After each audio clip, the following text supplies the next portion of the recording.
Welcome back to Samraj label. So చాలా రోజుల నుంచి చాలా డిస్టర్బ్డ్ వర్క్ అయితే జరుగుతుంది.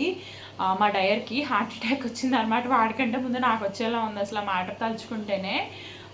ఇట్ వాజ్ సడన్, ఏమనాలో కూడా నాకు అర్థం కావట్లేదు. సో ఎస్, హార్ట్ అటాక్ వచ్చింది.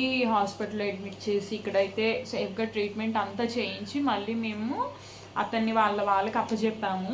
ప్రెజెంట్ అయితే ఓకే, బట్ డైయింగ్ వర్క్ అయితే జరగట్లేదు. దానివల్ల వర్క్ అంతా చాలా చాలా డిస్టర్బ్ అయిపోయింది. నాకైతే బుర్ర పని చేయట్లేదు, తల ఫోటో వచ్చేస్తుంది అనమాట.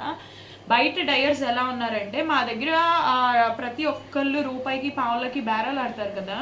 ఇదిగోండి, మేము రెడ్ కలర్, హాట్ రెడ్, అసలు కళ్ళు కనిపించే ఎవరికైనా సరే హాట్ రెడ్ అంటే ఏంటో తెలుసు. మాకు ఇది వేసి ఇచ్చాడు అనమాట బయట డయర్. మెరూన్ షేడ్ క్లియర్గా కనబడుతుంది. మేము ఇచ్చిన షేడ్ ఒకటి, ఇది ఒకటి. ఏమైనా అంటుంటే ఇదే షేడ్ వస్తుందమ్మా, మీకు తెలీదా, నేను ఇచ్చిందే డై, నేను ఇచ్చిందే మీరు తీసుకోవాలన్నాడు. ఇష్టం వచ్చినట్టు మాట్లాడుతున్నాడు. బయట వర్కర్స్ ఇలా ఉన్నారు. అదే మా దగ్గరకు వచ్చేసి చక్కగా ప్లెజెంట్గా రిసీవ్ చేసుకుని అన్నీ చేసేసిస్తే 100 పేర్లు పెడతారు. అసలు మీ జనానికి ఏంటో ప్రాబ్లం నాకు తెలీదు.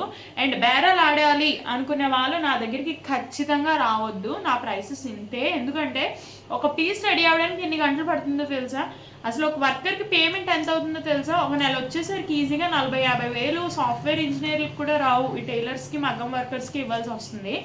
మా ఒక్క మాస్టర్కి పర్ వీక్ 25,000 ఛార్జ్ అవుతుంది నాకు. ఓటీలతో కలిపి 25,000 దాకా అవుతుంది. ఇవన్నీ ఎవరికి కనపడవు.